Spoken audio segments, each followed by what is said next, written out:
that Carl Jung was kind of pioneered. This real analytic school of thought that not so much focuses on like it focuses on the individual's experience of the belief and what the belief does to that whole that whole individual experience in general, because regardless of whether or not these things have whatever reality they do or do not have, belief has such a huge fundamental role in the human experience. So the question really is not whether or not cryptids or UFOs or gods or angels or demons exist. They all exist because we've experienced them for thousands of years on a mass scale. So it's 100% not a question of whether or not they exist. It's just a question of autonomy and sentience. Hello, and welcome to the Spirit Box podcast, where we explore magic, mysticism, the world of the spirits, and everything in between. For episode 49, we are joined by author Anthony Tyler to discuss his book Dive Manual, Empirical Investigations of Mysticism. We discuss, amongst many things, addiction, Jungian archetypes and psychology, fortean phenomena, mysticism, anthropology, mythology, folklore, symbolism, faith, and I guess most importantly in this conversation, belief. In the Plus show, we discussed the work of author Clive Barker. Now, I'm a huge fan. He had a huge influence on me in my teens. I first saw Hellraiser when I was 14.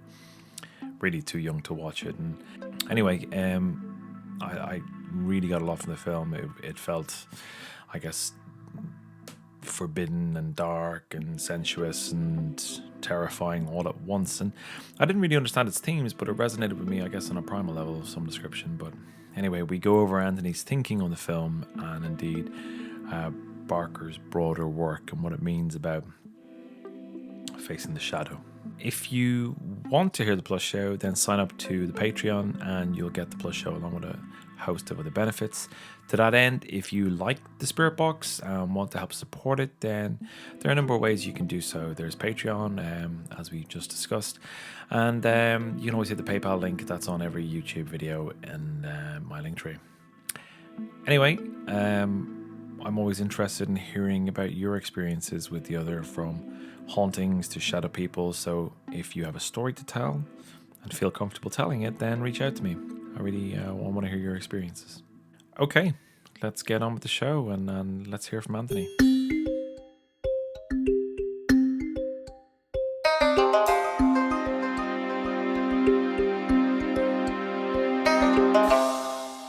Anthony Tyler, you're very welcome to the Spirit Box. Hey, thank you for having me on. Any chance I can get to talk about esotericism or the unexplainable, I jump at it. I love it. Awesome. That's great stuff. So to get things started, to get things kicked off, can you tell our listeners a little bit about yourself and your work? Sure. So I grew up, well, I was born in Georgia, raised in Alaska. I'm here in California these days. So recently in February, I came out with a nonfiction research book, Dive Manual, Empirical Investigations of Mysticism. And it is there's a little bit of like prose in it, in the sense that some of it talks about things that I've experienced, but that's only insofar as providing a backdrop to a lot of the material.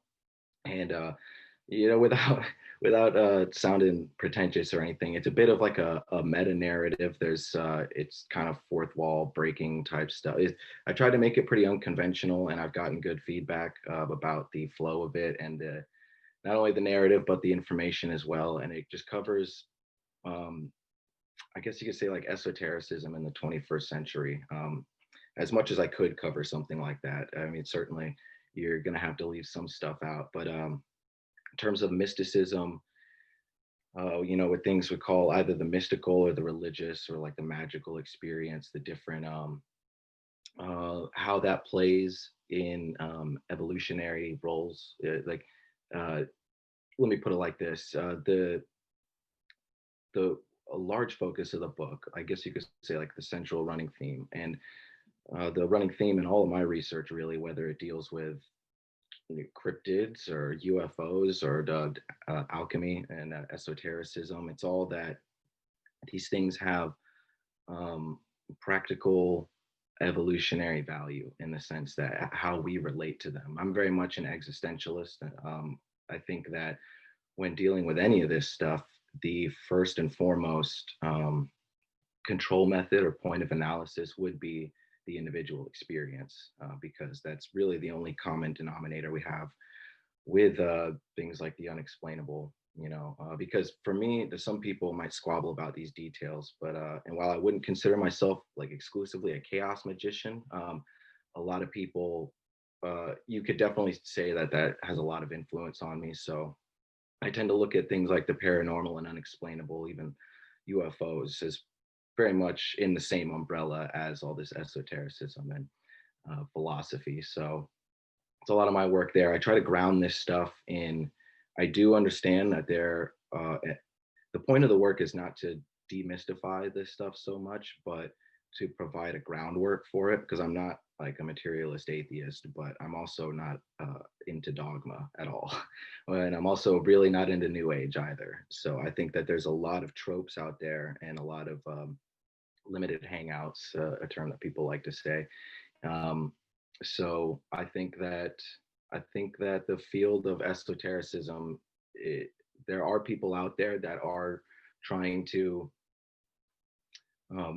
make it more practical, get it a little more of a scientific foundation to it, because there's so much science out there with the advent of there's basically we have so much data today that the problem is more so putting all the data together. It's not a lack of the data, and the more you look at these things, the more you find that while there is some dogma and superstition obviously involved with a lot of esotericism, there is so much that has been grounded in science from the very get-go. And a huge axiom of that scientific foundation of esotericism is chaos theory and thermodynamics, etc. So that's a good starting point, I'd say. Yeah, absolutely. And I think that it's a useful consideration, and I think when people come to really exploring initially their own spirituality and then kind of unpacking that in their journey and getting into a more esoteric space, when they're getting to a kind of a more participatory experience. I can't even say it. Where they're in a place where they're engaging with the spirit For world, sure. And less so kind of just sitting there being spoon fed stuff to kind of a dogmatic religion. Science does come into it, but it does come into it in a way that is not often parallel with what conventional science is talking about, which I like when you're talking about empirical, Right. in terms of diet manual, because the idea of empirical science it can be so limiting if it's dogmatic, which it can very much be so. Particularly look at anthropology, you see it a lot, Right. where people aren't actually exploring, really unpacking what the spiritual beliefs and experiences are of the people that they're working with, that they're documenting. Mm-hmm. You see it an awful lot in a lot of anthropological books where they are being very kind of patronizing and having kind of a very I suppose a colonialist mindset. They're not really seeing what's happening and I guess respecting it. When I think science does that a lot. Yeah, that's another great point. Honestly, is when talking about dogma in general, it's very important to emphasize the fact that the forefront of the scientific materialism, as we know, it's just as dogmatic as the religions these days, and it's all very detrimental. It's good to have tradition, but that tradition needs to be malleable in a sense, and needs to be willing to be updated. So I agree completely. And like when I say that, I'm not shitting on science in any shape or form. I feel you. It's like science is keeping us all alive, and doing some wonderful, wonderful stuff. But it's I one of the things that I kind of really like about the ideas you're talking about is that looking for sometimes that contradictory scientific fields that give you those little kind of pearls of wisdom and or kernels of truth Hmm. or points of reflection, um, that kind of allow you to be a little bit more explorative in the territories that you're looking at. Yeah, and here's one of the big points, in my opinion, is that so the let's take a specific belief like reincarnation. Obviously, there could be some, and personally, I think that the science today shows that obviously nothing is proven one way or the other, but the science certainly has not disproven that something like reincarnation is possible, especially when you look into thermodynamics. I mean, um, it's not just new age hocus pocus. There is some real gravity to it, and but regardless of that, when you're looking to any of these esoteric, the whole schools of thought, you could say, um, people get hung up on the results or the like metaphysical implications, which is obviously a very important point. But something like that Carl Jung was kind of pioneered this real analytic school of thought that not so much focuses on like it focuses on the individual's experience of the belief and what the belief does to that whole that whole individual experience in general, because regardless of whether or not these things have whatever reality they do or do not have, belief has such a huge fundamental role in the human experience, and people like to, and it can be abused very much, just like anything else. It's a tool, essentially. And people, things like faith and belief are they're very polarizing terms these days, but they don't really need to be. And the more you look at how humans have just made it this far, it has a lot to do with their ability to place some sort of hope in ideals and potential future possibilities. It sounds like a trivial thing, but you think about this thousands of years ago, those were the things that became those types of ideals and hopes and faiths became what we know. What religion considers gods today. They became humanized. And that's not to take away from it either. That's not to say that this is just in the mind of the human, but at the very least is where these things begin. Because again, if any of these things do exist on this actual metaphysical plane, and I do think that there's plenty of relevance to that, um, it we could hardly begin to understand it until we begin to understand the components of it in our own like neurophenomenology. And because again, this is not where the trail of breadcrumbs ends, but this is where the trail of breadcrumbs starts, is in our own psyches, most certainly. So understanding what kind of advantages and adaptations people get out of their belief systems is a huge a largely overlooked concept, but something that, at the very least, has always been tossed around in esotericism. And outside of esotericism, you still don't hear that discussed as much as it could be. And, because everyone's wondering about right or wrong all the time. And it's also very curious to note that right and wrong have been associated with good and evil so thoroughly. I mean, and it's not like a new thing, but it certainly reared its ugly head because it's today especially. And I mean, obviously, you could see how right and wrong could be.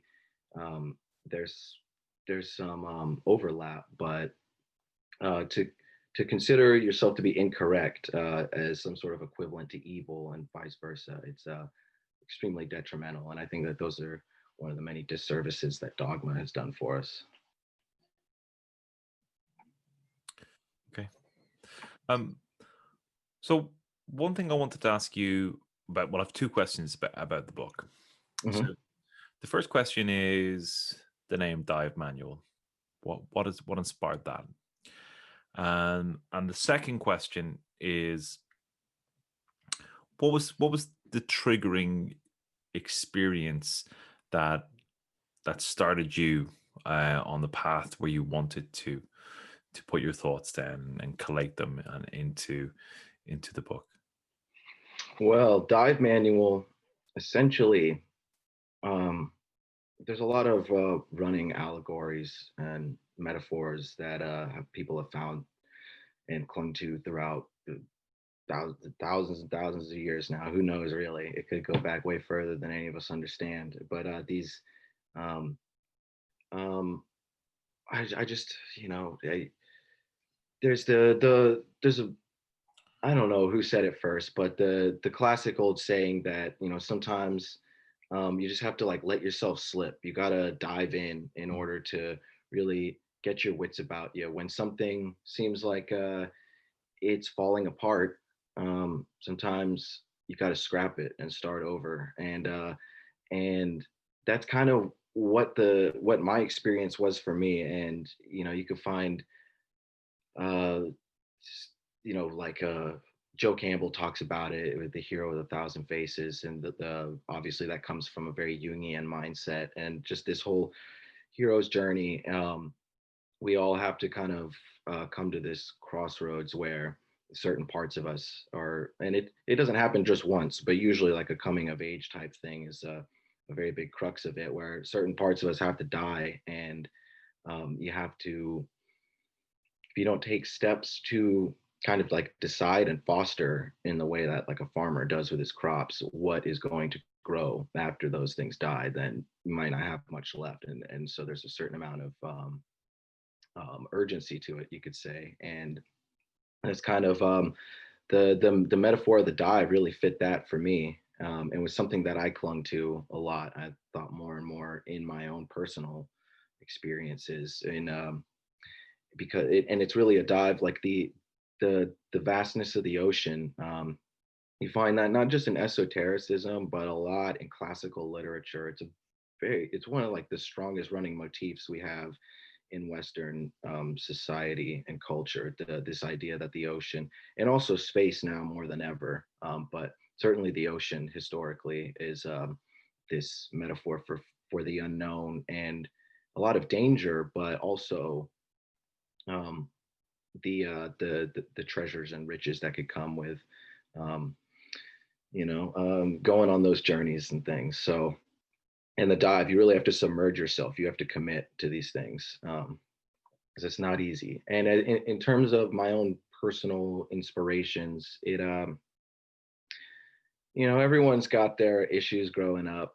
Nothing's easy for everybody. And the thing that really, I was experimenting with drugs a little too much when I was young, and also had he still is. My dad is a cop in Alaska, so that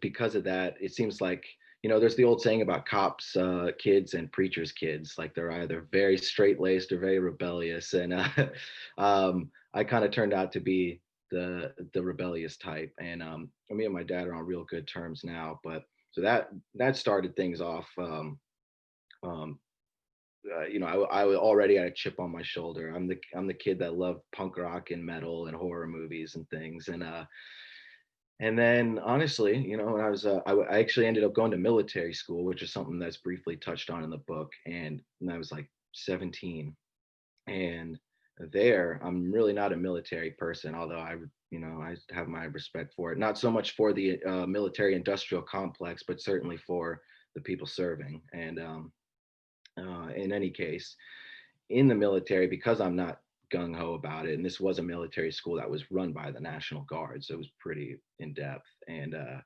I just dove really deep into philosophy and metaphysics, and because there's nothing better to do. If I didn't understand what the hell Freud or Jung or like Aquinas or a Kant were saying, it didn't matter. I had all the time in the world to reread these things. So it kind of just impressed it in my head, and I started meditating more.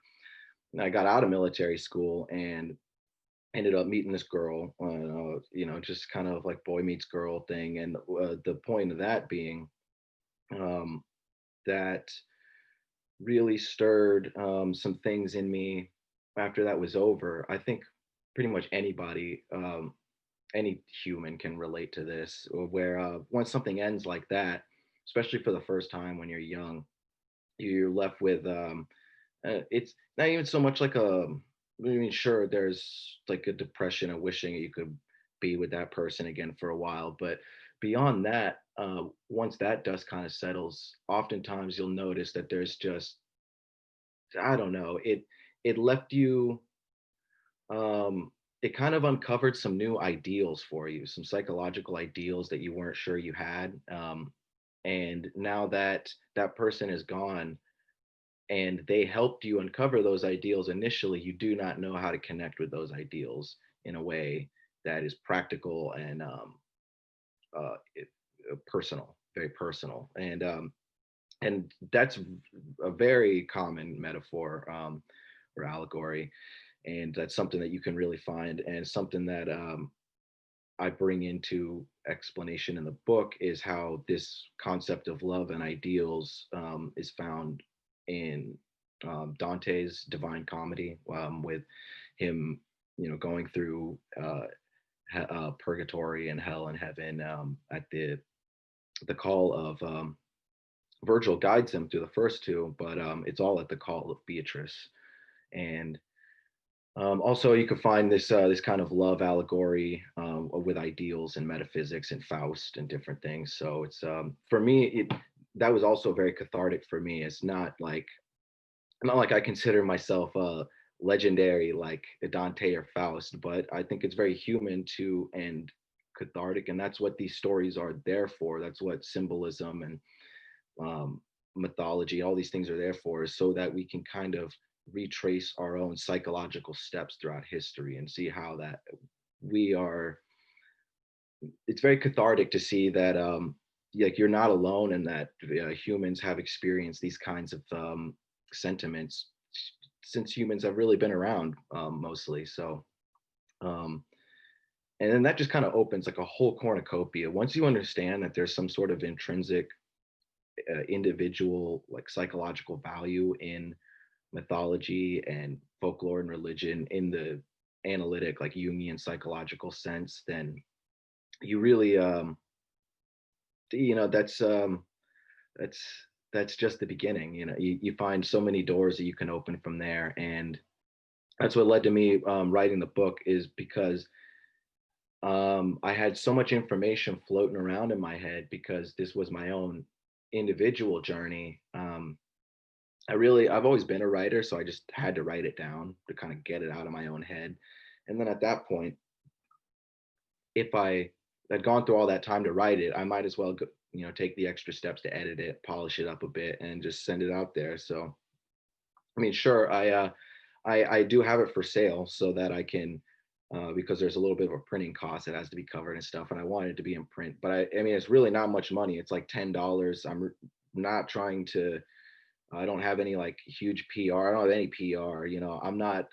I I have a certain opposition to New Age for a reason, not because I dislike all New Age philosophers or authors. There are some reasonable ones out there, but a lot of it is just pandering, like a lot of politicians do these days, and it's just book sales, and it's just cheap talk, and um, just trying to make people feel good enough so that they have that good vibe association with you and feel like they're just so they feel more comfortable buying your stuff. And I'm not about that at all. This is all very much a lot of blood, sweat, and tears went into this book, and I didn't write it. The biggest critique I've had about the book is which is one that I can't argue with, is that it's not like it's dense. It's certainly something that anybody can get through, but it's not a casual read at all. And I didn't intend it to be a casual read. That's very hard. It's almost completely counterintuitive to make a casual read about this subject matter. So I yeah, so people have told me, like, with you should have made it more easy to digest, and maybe do that with your next book or something. Like, no, absolutely not. That's completely not what I'm trying to do here. And there are a lot of books out there that have already done it, and I don't think they did a good job. And so, the reader can be the judge of whether or not I did a good job, but I threw my hat into the ring because I think that there's a lot of fluff out there, and I don't think that there's anyone. See, I care about this stuff. I actually really care about it a lot. The subject matter, not just my book, but the field of study. And I think that if we care about it, the last thing we want to do is take advantage of it and manipulate it like a lot of these new age panderers do. I think that we need to be skeptical and scrutinous. We need to have the skepticism of like Richard Dawkins, atheist, about this stuff. Devil's advocate, because if we do believe in this stuff, then we want to make sure that our beliefs adhere, that are completely counterintuitive to the scientific paradigm, because this is another thing kind of where a next step we could take. There's a lot of different directions we could go with this conversation, but a huge thing is with scientific materialism. Obviously, the materialism implies that they do not put much weight at all into the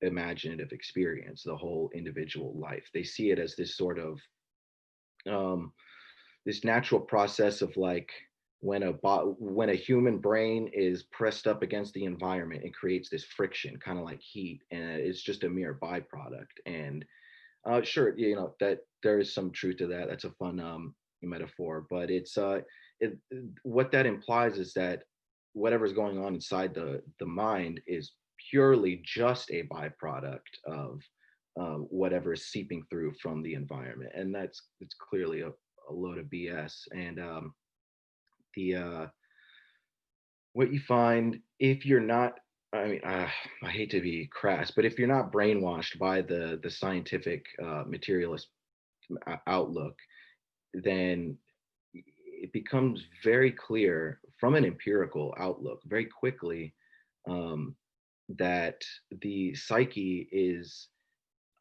just as concrete in different ways as the you know people think that so the mind is a powerful thing, yes, but it's not so much a matter of like with addiction. Obviously, even if there's no physical addiction, there's plenty of people who are just psychologically addicted to a lot of things. Very human thing. So and it's not just a process of just saying I'm not going to do that today, because that doesn't work.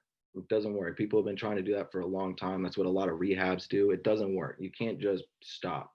There's a there's a process involved. We could call like a ceremony, a ritual to it. You have to lead up to these things a bit, and it's like built. It's I bring it back to the Freemasonic allegory of how we're all building a temple out of our mind, body, and soul, with which to pay homage to the cosmos. Brick by brick, we build our psychological existence. And if you don't, then, I guess I should phrase it like this: we should be building our psychological existence, because if you don't, then you're going to be living in shambles. There's no neutrality here. You're either deteriorating or you're learning how to maintain and advance. And under the scientific materialist paradigm, um, there is no maintenance. They don't look at psychology and psychological health as a trade, as something that you actually, as a hands-on approach with real, tangible, maybe not physically tangible, but still tangible and measurable building blocks.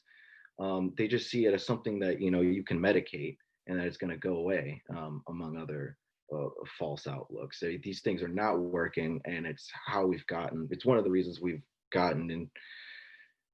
Society is such a cluster today, because we don't put enough weight into um, the relevance of the psyche, and the fact that, it is, I'm trying to think of the right word for it, but essentially the fact that it is a starting point. It is an axiom of our existence. We cannot afford any longer to be putting the environment um, in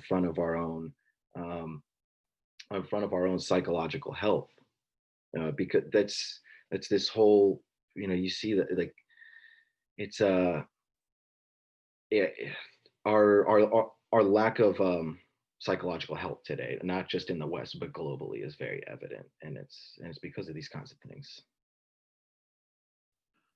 So would you say then, kind of broadly speaking, that looking at the allegorical stuff, looking at the kind of the Jungian archetypes, looking at the I mean the themes uh, within folklore that are, very much um, maps of life, Hmm. and experiences people can have, and actually, to your point about that whole thing of, like, being in one's first relationship, being in love for the first time, Hmm. having your heart broken for the first time, or losing that relationship for the first time, and those experiences are novel to the individual. And we all have that experience of, like, the first time you're in love and you hear a love song and you're like, oh my god, I actually, that resonates with me now, I get it. Right. And then Hmm. equally, the first time you hear a song about heartbreak and you've had your heart broken, you know Hmm. you get it. Then a couple more down the line, you're like, yeah, yeah, yeah, yeah, we've Yeah, yeah. we're all been there. But those kind of pieces of art, and be they kind of folkloric tales, Hmm. or shamanic explanations of things, or that allegory, or indeed the hugely involved, pieces of work, like Faust, and Dante's Inferno, that they are maps of the human experience, you know, Hmm. and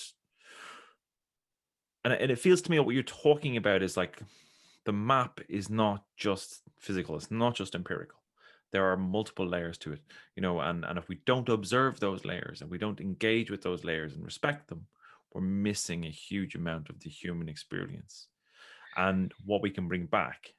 Does that feel like the territory, or am I off on a tangential run there? No, you're spot on, because the overall takeaway, I guess, maybe not the overall takeaway, but like a basic premise of the book overall is that when you take the approach of empiricism when looking into these things, and you don't just have the dogma of just trying to materialistically disprove these things, it does lead you quickly down.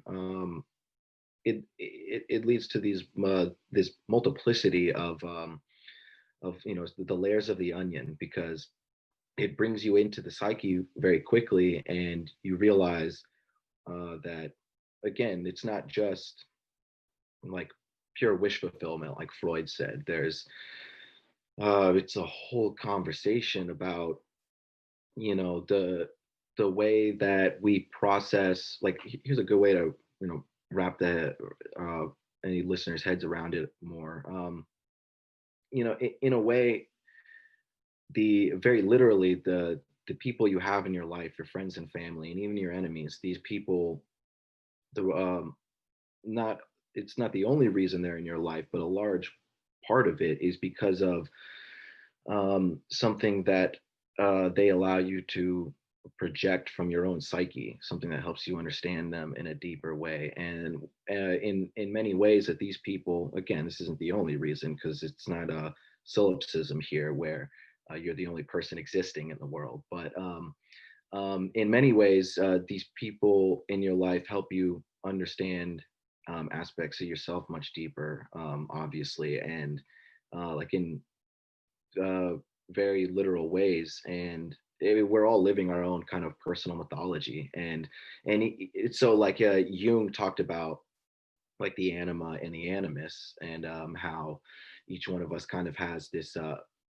masculine and feminine aspects of our psyche, of the anima being the soul and the animus being the spirit, like the energy, the output of the soul, and not masculine in the sexual sense, particularly for anyone who's real hung up social sciences these days. It's really allegories again for the positive and negative, light and dark. These are thermodynamic allegories of the psyche. So yes, even though that when you're diving into these things in the psyche, yes, they're not empirical in the sense of all five, like you're not really using the five traditional senses, but they are derivatives of the five senses, and it's really not that far apart. I mean, I guess overall, science, and I think we're coming to this point now, but um, it's not soon enough, it seems, that we have kind of an incomplete version or a definition of empiricism. That empiricism doesn't involve the psyche is limiting and I think incomplete because this whole like, people have been tossing around like the idea of the sixth sense for a long time. I mean, like there is a sixth sense. The imagination in and of itself is very much a crucial part of our experience and our sensory process. It's kind of the background that threads it all together. And so, you get into collective unconscious and archetypes and yeah, I mean, it is all very empirical. And it's a shame that it's not considered as such because I do, for whatever it's worth, I do appreciate the like quote unquote new atheists like Sam Harris and Richard Dawkins. I think that those guys have a lot of value, but I think that their approach is limiting and that they're coming at it with this sort of dogmatic. They're coming into it trying to disprove these things, and if you read somewhat like say like the God Delusion by Richard Dawkins, if you read it without trying to disprove or prove the existence of God, you find there's somewhere a little in between. It's like, yes, obviously the idea of God is not exactly what people consider it.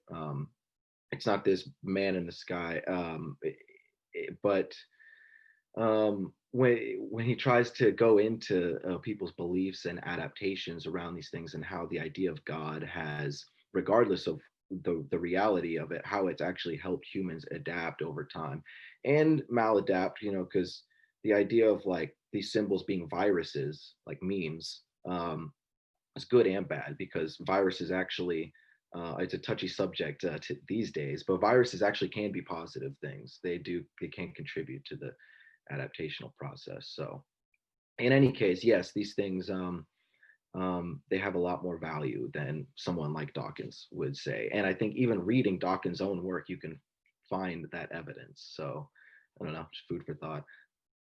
No, I think that's a fair point, and often when you look at like a lot of that atheistic talking points, what they're arguing against, and in a lot of ways really, convincingly and with very, very strong arguments. But what they're talking about is, a 2,000, 3,000-year-old metaphor for an authoritative figure, which is describing God as you would describe it to a shepherd from the Middle East 2,000 Mhm. years ago, which is that of kind of kingship, a warlord. You look at the Old Testament, how does God behave? This He's idea of rough, yeah, he's rough, and like very rough. and that's it's rough, to be a little bit more appropriate, but it's an allegory for something that can relate to what is a higher authority. Well, a higher authority that I can understand is the local warlord, the local king, or beyond Right. that, who behaves in that way. You break a law, you're punished, with no middle ground, and that's what we see in the Old Testament. You see that with a lot of Abrahamic stuff, but it's when you get back to kind of say earlier concepts like animism, it's far more in your relationship to your environment and its relationship to you. And I think the second part of that is key, its relationship to you. And I wanted to kind of talk to you about some of your thoughts on kind of cryptids and UFOs and forteana in general, because that's the bit that I find really interesting. It's that the other's relationship with us, and that Mm. where empiricism really falls down for me is its limitations in trying to do things like replicate, as you would with all science, replicate the experiments. Mm, Prove a model, prove it exists. And but you're in a relationship with something that has some kind of consciousness. We don't understand it, but it seems to be it understands us a lot better than we understand it, and then behaves in a very enigmatic, um, deceptive, and the tricksterish way, particularly around the stuff like cryptids and people's having kind of UFO experiences, and oddities like the Men in Black, which we've discussed on the show numerous times. Where they appear to be kind of like, yeah, they're like kind of like human, but not quite. There's details hmm. missing. They're Right. out of time. The fashion is different, and it's kind of like they understand us, but not fully.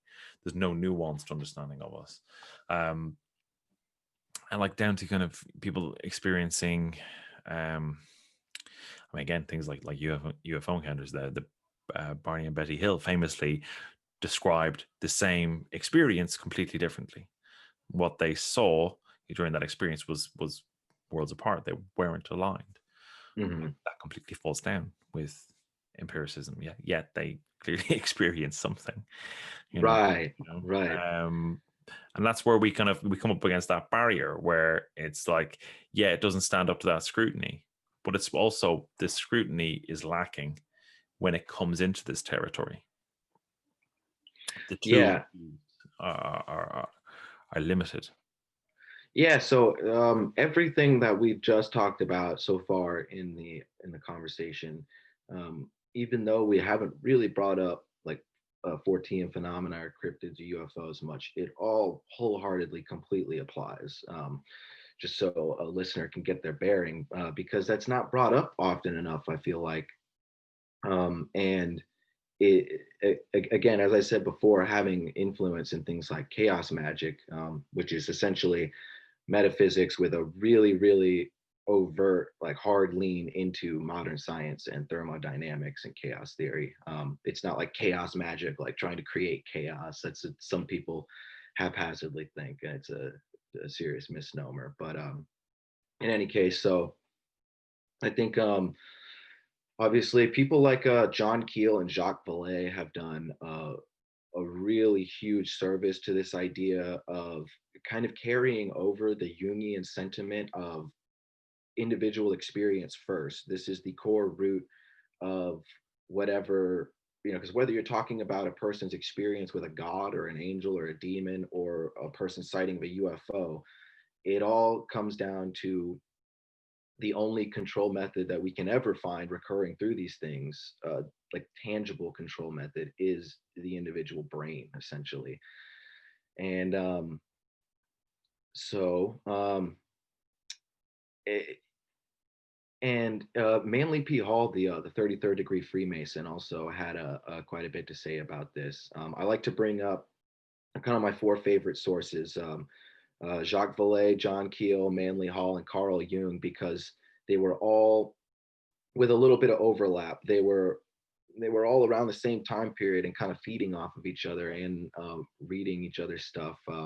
Some of them more indirectly, but they were all closely associated with degrees of separation. And when you read all four of those men, especially, you start to see how clearly that, like, even on an evolutionary scale, the same brain dynamics and like neurophenomenology that have that have helped us develop our dream process in sleep, and um, even language and mathematics. It's the same things that have helped us create our individual experience in a way that we can share it with others. Um, those are the same. Um, uh, the it's all coming from altered states of consciousness, the unconscious mind, and how through altered states of consciousness we are able to use our conscious mind and kind of break down the barrier, and get into that subconscious collective, like ocean, so to speak. And um, the running theme with, you could say, So the question really is not whether or not cryptids or UFOs or gods or angels or demons exist. They all exist because we've experienced them for thousands of years on a mass scale. So it's 100% not a question of whether or not they exist. It's just a question of autonomy and sentience because they're clearly all over the place. So are they autonomous? Do they have this sort of self-directed ability?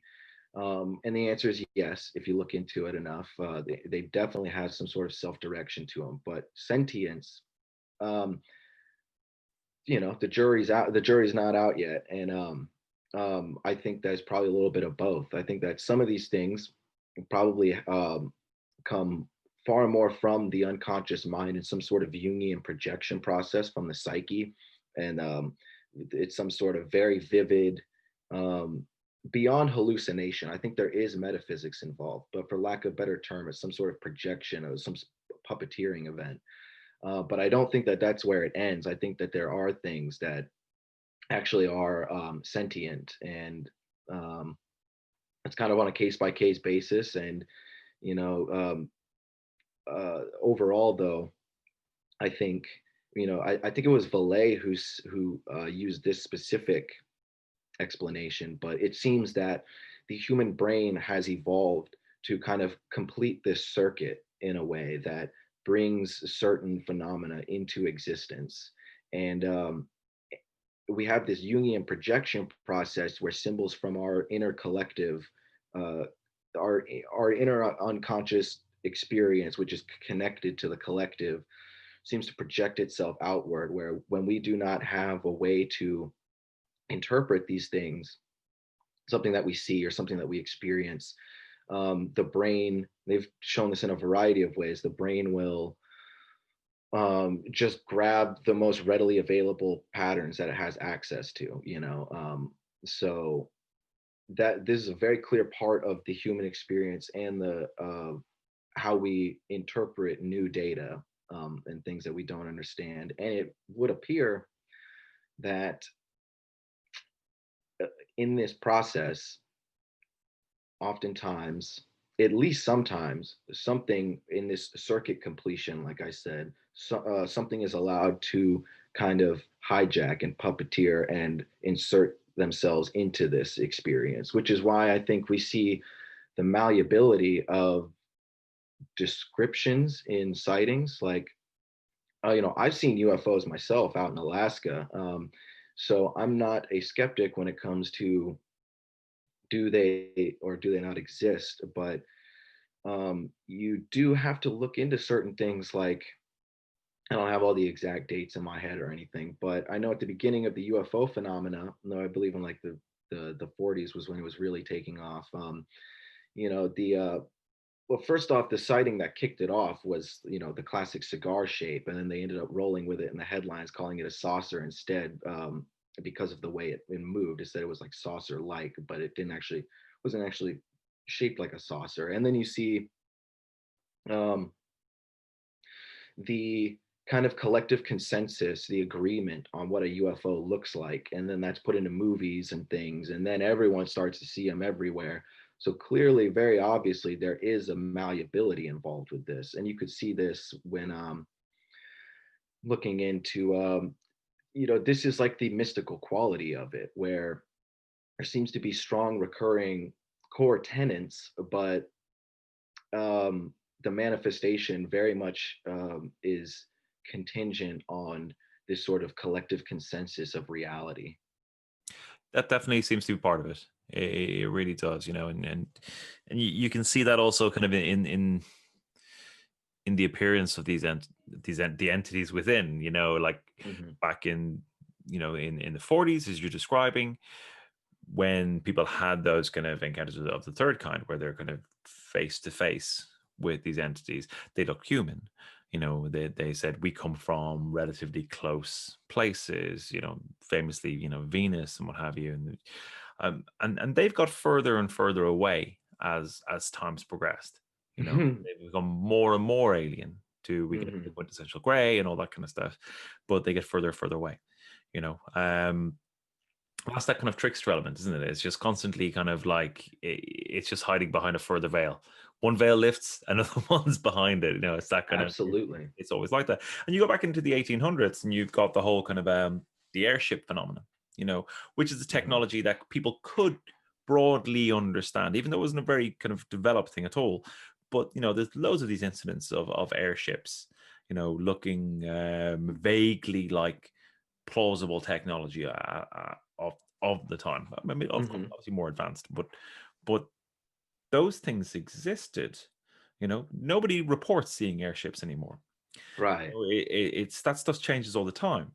So again, it's that relationship with us, and be it as a kind of a mass collective unconscious, as you describe, or indeed whether it's that thing, whatever the other is, plucking uh, something out of the individual's consciousness and understanding of the world and reflecting it back to them. I mean, either way, it's it's still a mind bender either way, but Absolutely. it's interesting stuff. And I think that again, this is where we get to the problem of in being able to replicate something. It falls down if two individuals have an experience and they're both reporting different things. You know, and Right. This is where you have to, in order to, I don't know, make it as empirical as you possibly can. I think the next step, the step that I don't hear often discussed, is so if we can see common denominators in like classical mysticism and like fortean phenomena, we can see common denominators through symbolism and archetypes. Then what does that mean on a practical level, other than maybe giving a little bit more basis to our experiences? And what that means on a practical level is that, so aside from um, really wild mystical encounters that sometimes people find themselves in, or actually going through ritual ceremony or prayer or going to, temple or church, the most quintessential, like legitimately tangible spiritual experience that every human has is dreams. And you see that dreams have, they're part of the framework of our personal mythology that we discussed. And when you analyze that more, because that's fairly easy to wrap the head around, but the implications are really vast, and there's a lot that you could read on the subject of what the syntax and the building blocks of the symbols in dreams do to contribute to coalescing our individual experience with this sort of collective survival, in a sense. How do you personalize a collective survival? And that seems to be, all of that is the same approach that should be taken with all this fortean unexplainable phenomena. Again, we keep talking about how, like, relevance of the actual phenomena aside, how is it affecting the individual?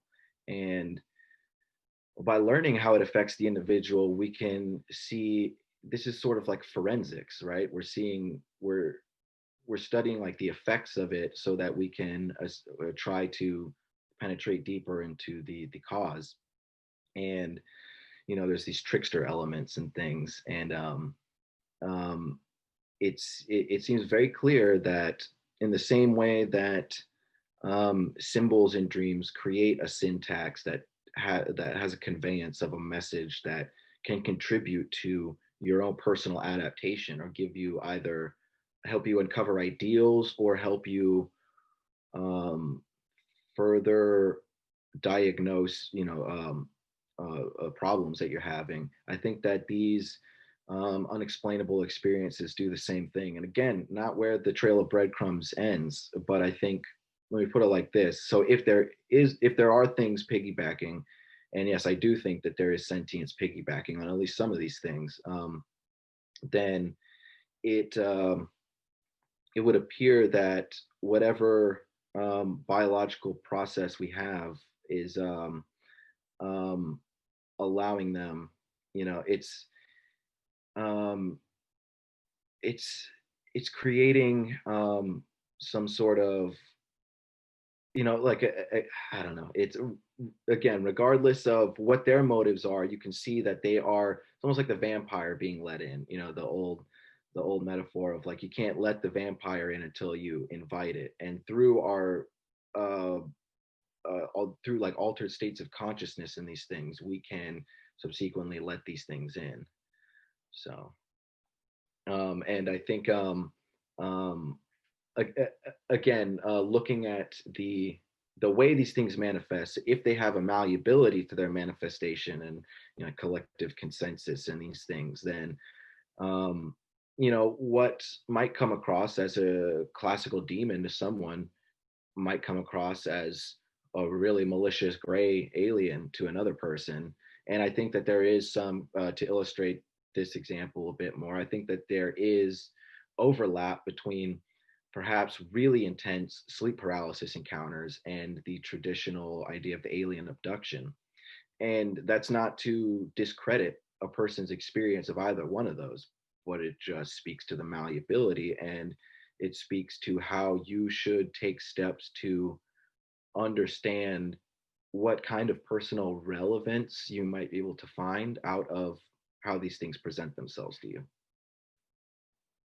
Well, we're coming to the end of the show, and I think that's a good place to wrap up with an interesting takeaway for everyone to digest and to think about.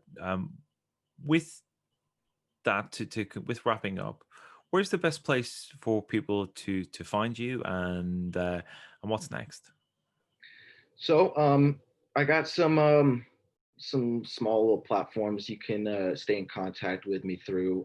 You can find me on Twitter. It's all one word, Dive Mind 667. You can also go to my website, divemind.net, all just one word, lowercase, where I'm looking to put more material up there as I get the time, but at the very least, I have some write ups and all the interviews that I've done. And um, you could go purchase, a dive manual, Empirical Investigations of Mysticism. You can find that on my website or directly through Amazon, ebook or paperback. And I am in the process of, I've done a lot of preliminary research, and I just actually started the second manuscript. Yeah, um, I have the right to, I reserve the right to change my mind, but at this point, I feel comfortable uh, being a little bit more public and saying at this point, it's going to be like, it's a bit of a non-linear sequel, and I'm going to be calling it Hunt Manual. So looking forward to that. I have a good feeling about it. It's Awesome. going to be fun.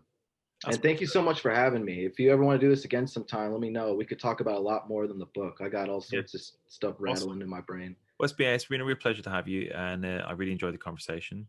And yeah, it's not often I get to chat about Clive Barker, harking back to my teenage years. So I Absolutely. appreciate it. It's been fantastic having you. Thank you very much for coming on the Spirit Box. Yeah, thank you. And I hope listeners got something out of it and enjoyed it. Take care. Awesome. Thank you.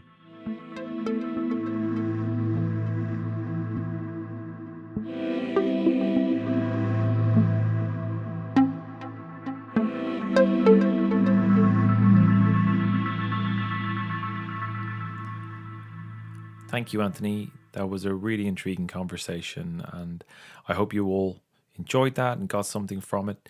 I found it really interesting, not least because I never get to talk about my love of Clive Barker, for those of you who listen to the Plus show.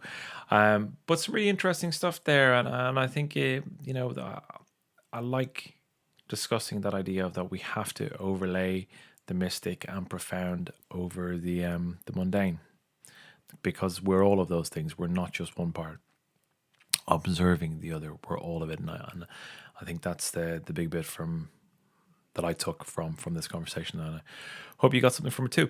Anyway, do check out Anthony's links in the show notes. You can see the links to his book, his Twitter, and his website. So do check it out. That's it from me. Thank you. Have a good evening and whatever you're doing and wherever you are. Take care. Bye.